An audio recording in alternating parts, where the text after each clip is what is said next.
Yn y fideo yma, nawn ni egluro sut i ddefnyddio'r dull rhannu byr. Mae'r dull yma'n gweithio'n dda pan dyn ni'n rhannu efo rhywbeth sydd yn llai na 10. A mae hynny'n wir yn yr enghreifftiau yma. Dyn ni'n rhannu efo 6, 7 neu 8. Mae'r rhif yma yn llai na 10.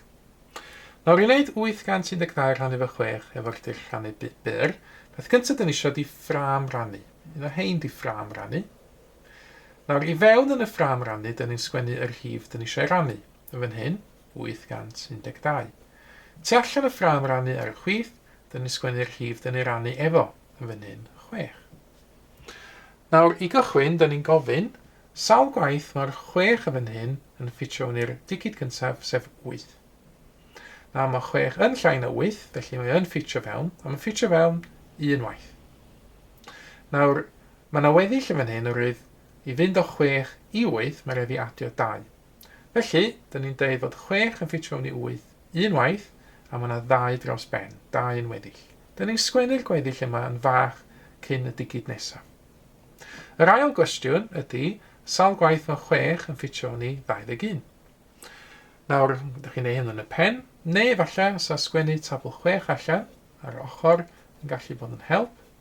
Wrth wneud hynny, dyn ni'n gallu gweld fod 6 yn ffitio fewn i 21 tair y gwaith. Rwydd mae 18 yn ffitio fewn, a mae 24 yn rhy fawr.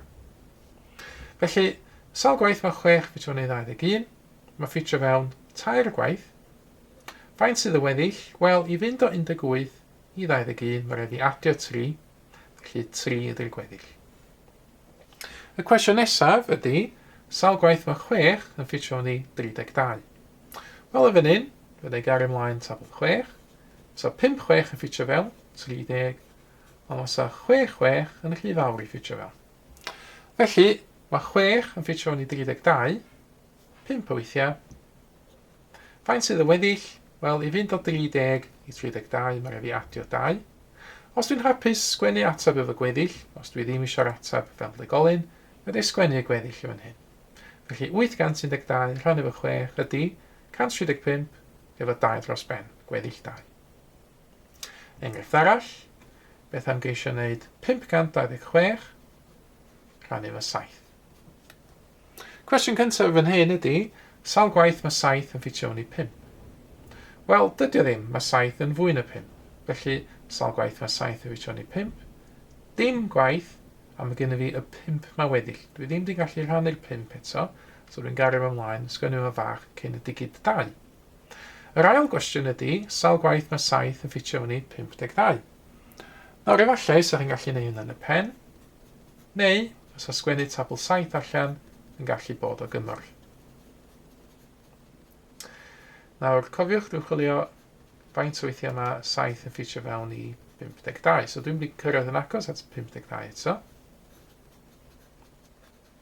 Dwi'n agosau 1, 7 yn 49. Ac yna, os a 8-7, 56 yn rhy fawr.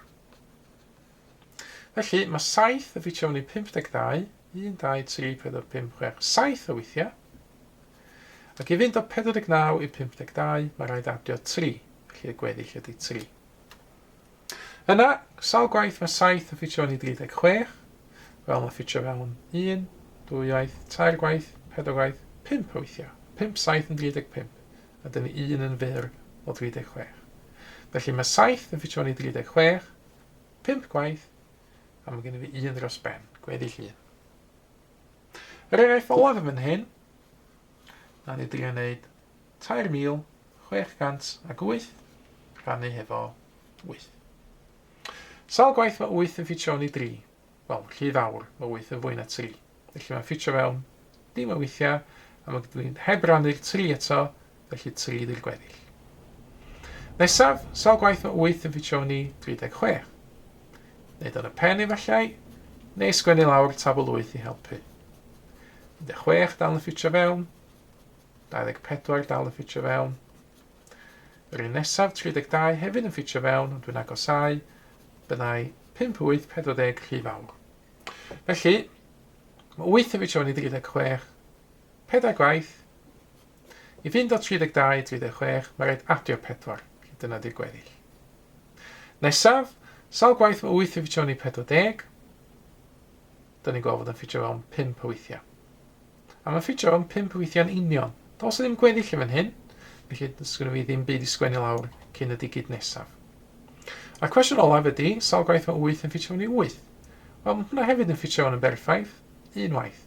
A tro hyn, ar ddiwedd y swm, sgwnnw fi ddim gweddill i sgwennu lawr. So ni'n gallu sgwennu gweddill dim, ond dwi'n osgoi gwneud hynny fel arfer.